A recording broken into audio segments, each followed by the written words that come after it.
Good morning. How you doing? Natalie's getting all adjusted, final adjustments. Usually it's guys that do the adjusting, but it's Natalie that you probably noticed. It is me, Lee. Her hair, headband, and hats. Hello. Like welcome to the show. Before the show, hold up, Mo. We got a great week before us today. She's working out over here, and I think that's cool. I think that's cool. I think that's awesome. She goes to Sky Fitness, I know, but every now and then she does some dips in here on the counter. Because you're a dip. Hey, now. I'm just kidding. Hey, I've got a story that I was going to surprise you with this, but you look like you need a little cheering up. Doesn't she look sad? No, I'm awesome. Sorry, I didn't mean to kick you. This is one of those stories. There's one of those stories, but you got to have those every now and then. Yeah. There is a guy who found a turtle with his son's initials carved in it. How cool! This was I think it was in Pittsburgh, and the guy's 85, and he's walking in the woods behind his house, which he's lived forever in his house, and walking in the woods, and he sees a turtle.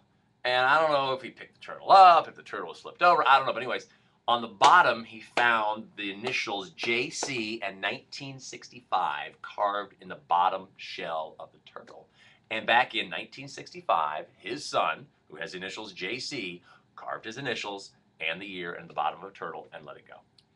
And that was 1965, 75, 85, 95, what? That's 30, an old turtle. 35, well, they lived to 100 years old, I guess, this particular type of turtle. So what, 35 years later, he finds the turtle that his son had grabbed. I mean, this kid was 13 or something like that. That's crazy. Isn't that cool? Instead of like message in a bottle, it's like turtle in a street. Turtle, yeah, on a shell. In a shell. Yeah. Yeah. How cool would that be? I mean, I don't know. That's cool. When I was in it's driver's like that, ed, my kid used to hold this turtle in his hand and carved it in. I probably got mad at him too because he carved it in there. Yeah, when I was in driver's ed, I found a turtle in the middle of the road, and he was like, "Pick it up." So we went and picked up the turtle. I saw a turtle in the middle of the road yesterday. Did you pick it up? No, he'd been run over a couple times. He was roadkill. It was, and my wife drove over him. Oh my gosh, you have to listen to our second date today. Jim freaks out. Dude. And it's freaking funny. The dude just irked me. He really, I've never seen Jim like this. And he was the guy that actually called us up saying, hey, can you help me get a date? Yeah, Jim went like psycho on the guy. I didn't go psycho on Joseph. Okay, well, you freaked out on him. Freaked out a little bit. I think what I became is I became a dad on him. I think I became, we're not going to tell you what happened. But he just, he crossed the line. I think. He does. Especially because he was calling us up asking for our help. Right, and he was like he was taking advantage of us. So, anyways, I kind of let loose on him a little bit. So, that's it. Yeah, it's 7:15, and you must listen to this. Joseph. Poor Joseph. Sorry about your luck, Joseph. We need to go. We do? Mm-hmm. Why? We have like 5 minutes. We can keep going for 5 more minutes before the top of the hour. All of a sudden, Natalie wants to go. Usually, she's the one that wants to add more. I said a funny joke today, but I don't remember. I knew there was more. I can't remember what it was. Yeah, you also said I have a story I want to tell you, but I can't remember what that was. I can't even remember what that story's about. We had the snake massacre, but I don't want to really share that. No. I haven't even heard that yet. Share it. Really? Yeah. Okay. I have no qualms with hunting. You want to go hunting? Great. I've never been hunting.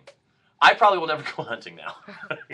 Because of the snake? I don't think I've ever really killed a living creature other than a bug, right? So I had to kill a snake on Saturday. Where at? My house, our backyard. We had this big snake. It was about 4... Whoa! It was probably 4 to 5 feet. Was that a green snake? That was a black snake. Oh my gosh, scary. No, but they're okay. It's on me. Black snakes are okay, though.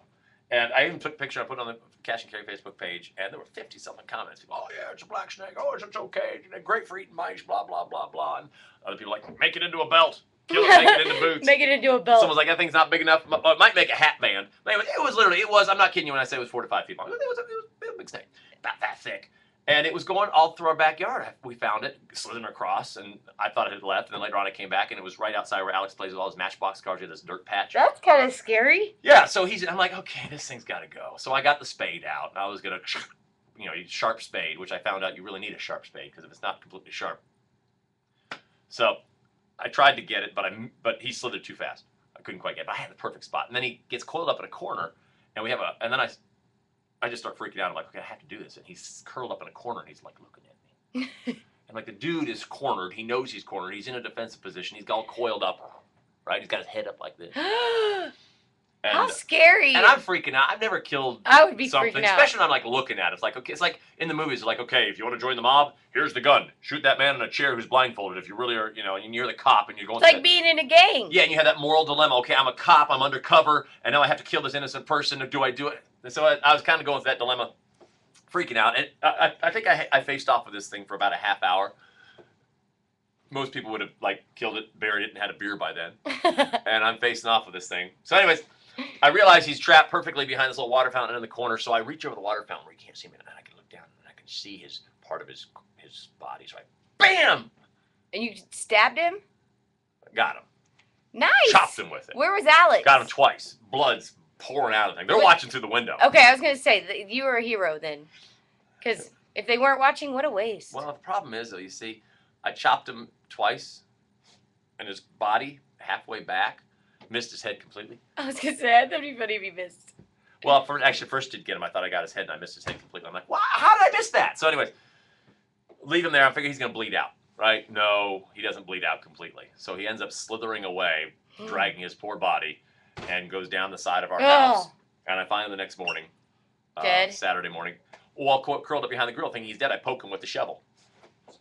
He doesn't move. All right, so I go get a bag to throw him in, and I come back out. By that time, his head's moving. Front half of him's still moving.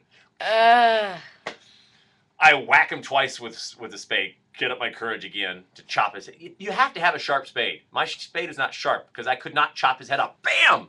I mean, I'm a guillotine going down on his head, and it's not killing him. There's no cutting the skin. Must be a dull spade. Anyways, he ends up dying, finally, and I put him in a bag. I get rid of him. But there's blood remains, I guess, and my dog's like sniffing all of it. Ooh, so I had to, Ellie, stay out of that. Yeah, so yesterday I go out and with the broom and water, and I'm scrubbing the patio down. As I'm doing that, I realize the snake hadn't crawled along the edge of the patio. He had crawled up into our lawn chairs, which were sitting against the side of our house. We had like 5 of them that go around our patio table.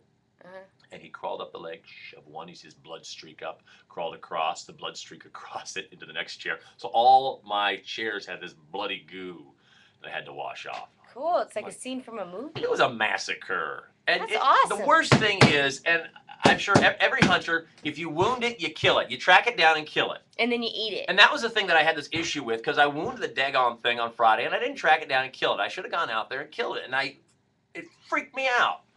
And I didn't go out and kill the daggone thing like I should have. So I sucked. I blew it. I think you did great. I hated it. Because you killed it. That's all that matters. In the end, you saved the day. See, now you're like Super Jim. Because I screwed up. That poor snake didn't deserve to die, first of all. You should have just thrown it out somewhere. It's a black snake. It's perfectly fine. And then I injured it and didn't kill it and made it suffer for a day. I think that's awesome. Now Peta has everything they need against me. Peta will take me down. Okay, that's a show before the show. I'm done. Cat's what?